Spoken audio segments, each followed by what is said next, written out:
Hello, नमस्ते guys. आज हम पढ़ने वाले हैं आधुनिक भारत का पार्ट 2। इससे पहले हम कुछ क्वेश्चन कर चुके हैं। यह हमारा दूसरा वीडियो है, तो शुरू करते हैं। पहला क्वेश्चन, किस संधि से बंगाल में द्वैध शासन लागू किया गया? ऑप्शन है अमृतसर, इलाहाबाद, हुगली और दिल्ली। तो इसका सही आंसर है इलाहाबाद। दूसरा क्वेश्चन, प्लासी के युद्ध के बाद किसे बंगाल का नवाब बनाया गया? ठीक है। अच्छा, प्लासी के युद्ध का मतलब पृष्ठभूमि इसकी क्या थी, ये समझ लेते हैं पहले से। प्लासी के समय मीर जाफ़र था तो मीर जाफ़र के समय क्या करा था अंग्रेज़ों ने, अंग्रेज़ों ने क्या करा था, मुग़लों के अधिकार क्षेत्र को कम कर दिया था, जो किसको, मीर जाफ़र को रास नहीं आया, और फिर उसने क्या इसका विरोध करना चाहा। तो प्लासी का युद्ध हुआ। प्लासी के युद्ध के बाद इन्होंने मीर जाफ़र को हटाकर मीर कासिम को बनाया गया।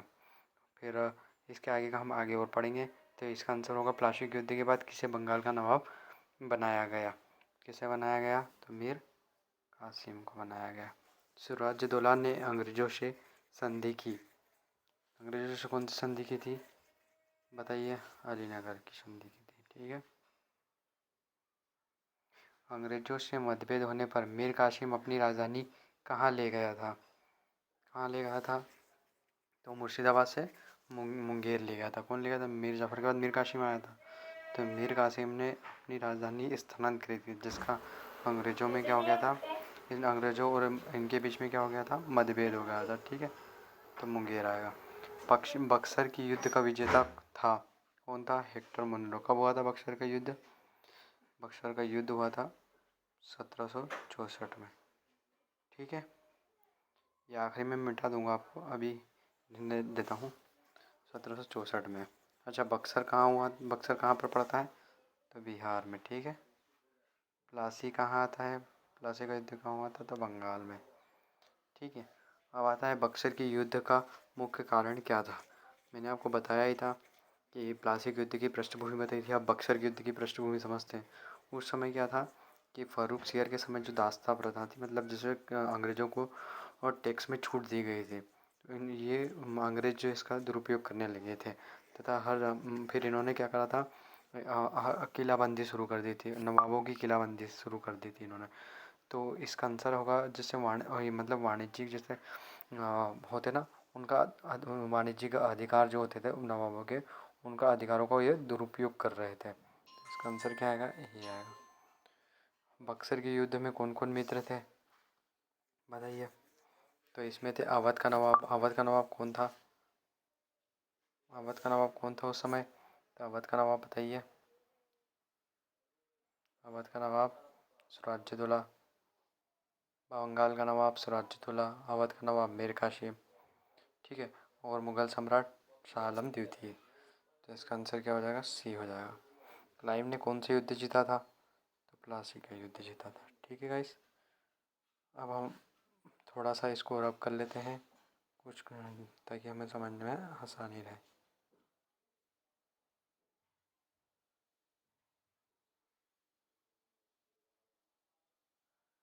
ठीक है, अब हम कुछ क्वेश्चन आगे पढ़ने वाले हैं। अब आता है बक्सर के युद्ध के बाद अंग्रेज़ों को क्या लाभ हुआ? बंगाल में दीवानी अधिकार मिल गए थे। ठीक है, समझते हो ना दीवानी अधिकार? दीवानी अधिकार तो तुम समझते हो। ठीक है, बंगाल में क्या होगा? दीवानी अधिकार मिल गए थे। फिर अगला क्वेश्चन, मीर कासिम से अंग्रेज़ों के मतभेद का मुख्य कारण था। मीर कासिम से अंग्रेज़ों के मतभेद का मुख्य कारण क्या था? तो मैंने बताया था कि इसका क्या था? व्यापार कर था, क्योंकि इन्होंने कर मतलब फिर मीर कासिम ने क्या विरोध करना शुरू करा, और फिर इन्होंने सोचा कि अब हम अंग्रेज़ों को टैक्स क्यों दें, मतलब अंग्रेज़ इनको मतलब मुग़लों को टैक्स देने में मतलब कटौती करने लगे, या फिर एक तरफ से बिल्कुल देने ही नहीं लगे। तो जिससे क्या था, मुख्य कारण कौन था? व्यापार कर। प्लासी के युद्ध के बाद क्लाइव को क्या मिला? प्लासी के युद्ध क्लाइव को क्या मिला? तो वो बंगाल का गवर्नर जनरल नियुक्त हुआ। अवध के अंग्रेजी राज्य में विलय के समय अवध का नवाब कौन था? तो वाजिद अली था। अच्छा, अवध का अंग्रेज राज्य में विलय कब किया गया था? तो 1856 में किया गया था। ठीक है, 1856 में किया गया था। उसमें कौन था? वाजिद अली शाह। सिराजुद्दौला के बाद गद्दी पर कौन बैठा? मैंने आपको बताया ही था, सिराजुद्दौला मर जाता है, उसके बाद शांत होता है, उसके बाद आता है मीर जाफ़र आता है। तो मीर जाफ़र इस पर गद्दी पर बैठता है। ठीक है, मैं क्या है मीर जाफ़र। सिराजुद्दौला की प्लासी के युद्ध में पराजय का कारण क्या था? अच्छा, प्लासी के युद्ध में जब सिराजुद्दौला नवाब बना था बंगाल का, तो उस समय सबसे बड़ी उनकी हार जो थी वो क्लाइव की कूटनीति बोल सकते हैं। और क्योंकि क्लाइव ने क्या करा था, इस जो घसीटी बेगम थी, राय-दुर्लभ थे, इनको सबको किसके मतलब जो एक मतलब सेठ थे, उनके ज़रिए इन्होंने संपर्क बनाया था और सिराजुद्दौला को कूटनीति के जरिए हराया था। तो इसका सिराजुद्दौला हार का प्लासी के युद्ध में पराजय का हार का प्रमुख कारण कौन सा हो सकता है? क्लाइव की कूटनीति बोल सकते हैं। प्लासी कहाँ है? प्लासी कहाँ है? बंगाल में। 16वीं शताब्दी में बंगाल के किस नवाब ने मुगल दरबार को दिए जाने वाले कर की राशि कम कर दी थी? अच्छा, एक हमें क्या आता, जब बंगाल के किस नवाब ने, तो कौन से नवाब का था वो? अलीवर्दी, मुर्शिद कुली खां, मुर्शिद अलीवर्दी खां, सरफराज खां, सिराजुद्दौला में से कौन था? बताइए। अलीवर्दी खां था। ठीक है, क्योंकि इसने क्या करा था, इसने अपन को मराठों से कम आंका था सैनिक क्षमता में, इसलिए इसने अपने क्या करा था ना, कर की राशि को क्या कर दिया था? कम कर दिया था। बक्सर के युद्ध में भारतीय संघ में सम्मिलित थे कौन थे? मीर कासिम और सिराजुद्दौला। बंगाल की किस नवाब ने यूरोपियों की तुलना मधुमक्खियों से की है? किसने की है? मैंने बताया था, अलीवर्दी खां जो था वो मराठों से अपनी सेना को कम आंका था, और इसने इसी कारण से बंगाल के इस नवाब ने क्या करा था? राशि को कम कर दिया था। तो इसका सही आंसर क्या होना चाहिए? अलीवर्दी खां। प्लासी के युद्ध में ब्रिटिश विजय का प्रतिफल क्या हुआ? मतलब प्लासी का युद्ध जो युद्ध हुआ उससे ब्रिटिश को क्या मिला? मतलब कंपनी द्वारा, मतलब जो ब्रिटिश को था वो 24 परगना का अधिग्रहण कर लिया था इन्होंने। ठीक है, अब हम पढ़ेंगे इसके आगे का क्वेश्चन। हमारा अगला क्वेश्चन है, निम्न में से कौन नवाब सिराजुद्दौला के प्रति भक्ति में विशिष्ट था? तो सिराजुद्दौला के प्रति भक्ति में विशिष्ट कौन था? तो मीर मदान था, क्योंकि इन्होंने अमीचंद के सहयोग से, मतलब इनके सहयोग से, सॉरी, अमीचंद मतलब इनके सहयोग से राय-दुर्लभ और घसीटी बेगम और इनके साथ मिलकर उन्होंने क्या करा था? सिराजुद्दौला को, मतलब सिराजुद्दौला के विरुद्ध हो गए थे। कौन? और फिर किससे मिल गए थे? अंग्रेज़ों से मिल गए थे। तो जबकि मीर मदन किसके साथ ठीक था? सिराजुद्दौला की साइड था। तो इसका आंसर क्या आएगा? मीर मदान। अलीनगर की संधि पर हस्ताक्षर कब हुए? तो इसका आएगा 9 फरवरी। ठीक है, लिख लेना गाइस, 9 फरवरी 1757 पूछा जाता है। बंगाल के किस नवाब ने कंपनी को मिदनापुर का क्षेत्र प्रदान किया? किसने प्रदान किया? ये थोड़ा डाउट है गाइस, तो थोड़ा बाद में करेंगे इसको। क्यों? ये सच इम्पोर्टेंट नहीं है, इसको फिर मैं बाद में करा दूँगा। अहमद शाह ने 1748 ईस्वी में सफदरगंज जंग को किस पद पर नियुक्त किया था? अच्छा, मैंने आपको एक सफदरगंज पहले लेक्चर में बताया था कि सफदरगंज जो था, इसने एक वजीर शाह नामक एक जो गे था उसकी हत्या करी थी। और सफदरगंज जो था वो जो था शहादत खां, अवध का नवाब कौन था? अवध को किसने मुक्त कराया था? शहादत खां ने। तो शहादत खां का क्या था? ये दामाद था। तो इसको क्या करा था? अहमद शाह ने क्या बनाया था? साम्राज्य का वजीर, जिसको बोल सकते हैं मुगलों ने इसको, मुगलों का मतलब पहला वजीर बोल सकते हैं इसको। ठीक है, मीर कासिम और कंपनी के बीच झगड़े का मूल कारण क्या था? मैंने बताया ही था कि जब इन्होंने मतलब मीर कासिम को परिवर्तन दिखने लगा अंग्रेज़ों के रवैये में, तो उन्होंने अपनी राजधानी को कहाँ? मुंगेर स्थानांतरण कर दिया था, मुर्शिदाबाद से मुंगेर। मीर जाफर के शासनकाल में अंग्रेजों की नीति में एक महत्वपूर्ण नया मोड़ आया। क्या आया था? नवाबों के अधिकारों को कम कर दिया था इन्होंने, ठीक है। फिर अगला क्वेश्चन आएगा, प्लासी के युद्ध के पश्चात भी अंग्रेजों ने बंगाल के नवाब के पद को बनाए रखा। क्यों? क्योंकि अंग्रेज जानते थे कि अगर भारतीयों की सत्ता अगर भारत के किसी व्यक्ति के हाथ में रहेगी तो भारतीयों को कभी भी उनके हित अहित का पता नहीं चल पाएगा और वो असली शासन कर सकते हैं। इसीलिए उनकी ऐसी सोच थी कि यह व्यवस्था अभी तक उनके हितों के साथ असंगत नहीं हुई है, संगति है, मतलब वो तो यूँ मानते थे। तो ये क्या आ जाएगा? ये आ जाएगा। कौन सा युग्म सही सुमेलित नहीं है? कौन सा युग्म सही सुमेलित नहीं है, ठीक है। तो इसका सही आंसर आएगा दुर्लभ सेठ जो थे वो बंगाल का नवाब, सही है। ये भी सही है। जगह सेठ मुर्शिदाबाद का सेठ। मोहम्मद रजा खां और राजा सीताब राय, ये दोनों अलग है, ये बिहार के थे। राजा सीताब राय का मतलब ये दुर्लभ सेठ तो बंगाल के होंगे, जगह सेठ तो मतलब पहला और दूसरा तो अपना सही है। किसके काल में ब्लैक होल की दुर्घटना हुई थी? किसके समय में थी? सिराजुद्दौला के समय में हुई थी। कैसे बोल सकते हैं ब्लैक होल की दुर्घटना? 20 जून 1756 को इसमें लिख देता हूँ यहाँ पे।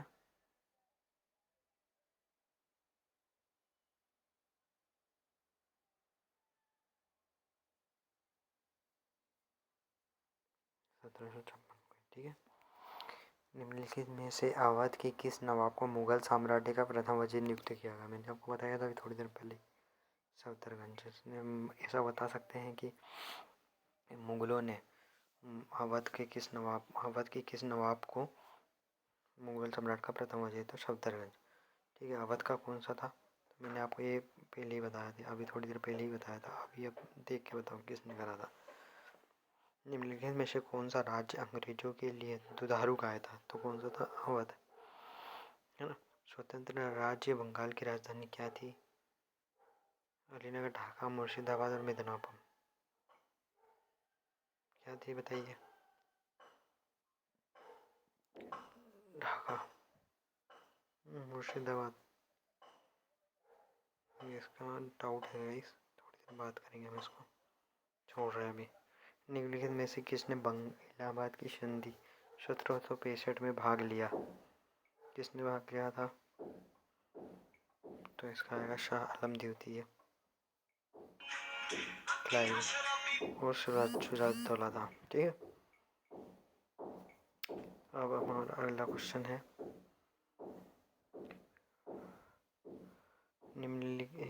वो क्या सुमेलित करना, ठीक है।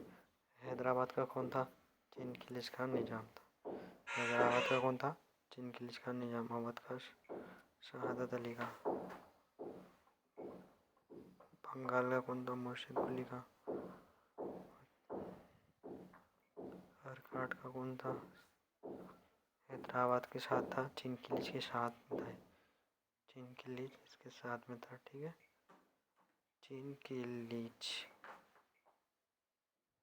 चिनकिलिज निजाम का, ठीक है, याद रखना। तो इसका आंसर हो जाएगा है चिनकिलिज और निजाम मुल्क का। तो पहले का दूसरा तो मतलब हमारा आंसर हो जाएगा, एक से एक क्लियर हो जाएगा हमारा, ठीक है। बंगाल में कंपनी के अधिकारियों द्वारा दस्तकों के दुरुपयोग करने से किससे उसके संबंध बिगड़ गए थे? किससे उसके संबंध बिगड़ गए थे? तो मीर कासिम के। बंगाल का नवाब जिसने इजारेदार कहलाने वाले अपनी प्रतिनिधियों के माध्यम से कर वसूल किया था, किसने किया था? बताइए किसने किया था? मुर्शिद कुली खान ने किया था। निम्नलिखित में से कौन मुर्शिद कुली खान के विरुद्ध बड़ी बगावत करने वालों में था? ठीक है, तो इसका आंसर बताइए। तो एक तो राजवल्लभ जो था वो तो जो था उस समय सिराजुद्दौला के इसमें था। तो इसका आंसर आएगा सीताराम रे उदय नारायण और गुलाब अहमद। तो पहला, दूसरा और चौथा, ठीक है आंसर है। सी होना चाहिए। ढाका से मुर्शिदाबाद राजधानी स्थानांतरित करने वाले बंगाल का नवाब कौन था? ढाका से मुर्शिदाबाद, तो ढाका से मुर्शिदाबाद किसने की थी? मुर्शिद कुली खान ने की थी। ठीक है, इसके बाद जो वो अपनी मुर्शिदाबाद से मुंगेर जो स्थानांतरित करता वो मीर कासिम था। तो इसका आंसर क्या आ जाएगा? मुर्शिद कुली खां था। ठीक है, मीर कासिम द्वारा कंपनी को प्रदत्त जमींदारी में कौन सा जिला सम्मिलित नहीं था? ठीक है, तो अब हम इसको पढ़ेंगे, कौन सा जिला सम्मिलित नहीं था। तो इसका आंसर आएगा बी, मुजफ्फरपुर। ठीक है, मुजफ्फरपुर सम्मिलित नहीं था। 1751 में अलीवर्दी खान ने यथार्थ रूप से उड़ीसा का समर्पण निम्नलिखित को कर दिया था। किसको समर्पण कर दिया था? ठीक है, बताइए इसका आंसर। अच्छा, इसमें क्या हुआ था, मैंने आपको बताया था कि मतलब अलीवर्दी खान जब मुगल थे वो मराठों सब लोगों को सेना को कम आंक रहे थे और इन्होंने फिर इसको समर्पण कर दिया था। तो ये क्या आ जाएगा? रघुनाथ जी भोसले। राजवल्लभ घसीटी बेगम सुखद जंग निम्नलिखित किसके? ये अपना पूरा राजवल्लभ जो हमने पढ़ा था ऊपर, निम्नलिखित 36 नंबर में देखिए, निम्नलिखित में से कौन मुर्शिद कुली खां के विरुद्ध बड़ी बगावत करने वालों में थे? यहाँ राजवल्लभ नहीं थे। तो यहाँ राजवल्लभ कौन सा कहाँ पे जाएगा? तो राजवल्लभ घसीटी बेगम शौकत जंग निम्नलिखित किसके प्रधान शत्रु थे? तो सिराजुद्दौला के शत्रु थे। निम्नलिखित में से कौन सा सही सुमेलित है ना? तो इसके बाद 41 का आएगा जगत सेठ, क्योंकि जगत सेठ कहाँ का थे? बंगाल के। बंगाल कहाँ पर? प्लासी वाला। अलीवर्दी खां द्वारा 1751 में उड़ीसा मराठों को सौंपने के पीछे प्रमुख कारण क्या था? उड़ीसा मराठों को सौंपने के पीछे प्रमुख कारण था, मैंने आपको बताया था, सैनिक दृष्टि से मराठा सब अपने आप को कम आंक रहे थे, यही था इसका कारण मेन। अब हम आते हैं अगले क्वेश्चन पे हमारे। बंगाल के निम्नलिखित शासकों का सही कालक्रम अनुसार क्या है? ठीक है, तो इसका सही कालक्रम अनुसार है, पहला कौन था? मुर्शिद कुली खां था। मुर्शिद कुली खां क्या की हत्या हो जाती है। उसके बाद आता है सुजाउद्दौला, शुजाउद्दीन मोहम्मद खां था। शुजाउद्दीन मोहम्मद खां के बाद आता है उसका पुत्र आता है सरफराज खां। सरफराज खां के बाद अलीवर्दी खां। अलीवर्दी खां किसके सहयोग से आपने मतलब, तो पहला मुर्शिद मतलब ए आ जाएगा, इसका आंसर क्या आएगा? ए। बंगाल में मुर्शिद कुली खां के राजस्व सुधारों के परिणाम स्वरूप वहाँ का वार्षिक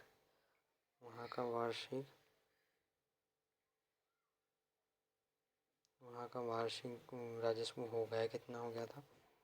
1,50,00,000 रुपये हो गया था।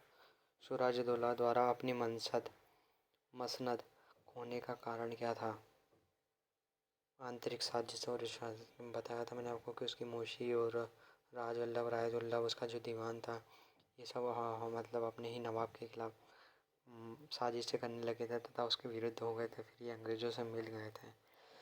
तो इसमें इसका आंसर क्या हो सकता है कि आंतरिक साजिशें और आपस में विश्वासघात किया था इन्होंने।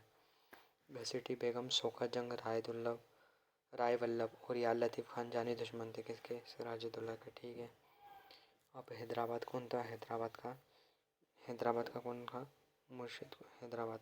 अवध का तो आपको पता ही है, शहादत का। बंगाल में अलीवर्दी खां आया था, मतलब आपको पता ही है। मुर्शिद कुली खां के पास सुजाउद्दीन आया, सुजाउद्दीन के बाद सरफराज आया, सरफराज के बाद अलीवर्दी आया, अलीवर्दी के बाद सिराजुद्दौला आया। तो इस प्रकार एक के बाद एक आए थे और इन्होंने सबने शासन कहाँ किया था? तो बंगाल में किया था। ठीक है, तो ये सही है। अवध का हो गया, शहादत का हो गया, हैदराबाद का चिनखलीज का निज़ाम था और उसके साथ में कौन था? तो निज़ाम उल मुल्क था। तो केरल में मार्तंडा सिंह था। मार्तंडा, इसका आंसर हो जाएगी 2, 3, 4। अगला क्वेश्चन, बंगाल का नवाब मुगल सूबेदार मुर्शिद कुली खां मूलतः कौन था? ठीक है, तो अब इसका आंसर आएगा डी, एक दक्षिण भारतीय ब्राह्मण था। ठीक है, मुर्शिद कुली खां का ऐसा है कि जब ये नाइक सूबेदार रहता है तो ये क्या करता है, सबसे पहले दक्कन में जाता है। दक्कन में वहाँ पे विजय होता है और अपनी राजधानी किसको बनाता है? हैदराबाद को बनाता है। तो ये एक तरफ से क्या था? एक दक्षिण भारतीय ब्राह्मण था।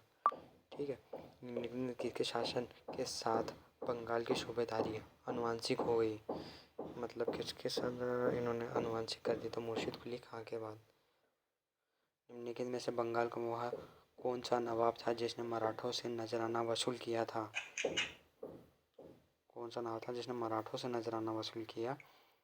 मराठों ने नजराना वसूल किया था तो कौन था? अलीवर्दी खान था। मैंने आपको बार बार बताया ही था। अपना कमा था जिसके कारण फिर इन्होंने टैक्स में कम दिया था। बंगाल के वित्तीय संसाधनों की वृद्धि के लिए मुर्शिद कुली खान ने निम्न में से कौन से कदम नहीं उठाया? उसने रैयतवाड़ी बंदोबस्त के स्थान पर महलवाड़ी व्यवस्था लागू की। ये जितनी भी व्यवस्था है रैयतवाड़ी महलवाड़ी व्यवस्था, ये मैं आपको आगे और बताऊंगा डिटेल में। अभी फ़िलहाल इसका आंसर है डी, आप जान लो। बंगाल के नवाबों की निम्नलिखित में से कौन सी प्रशासनिक भूल नहीं थी? ठीक है, प्रशासनिक भूल नहीं थी।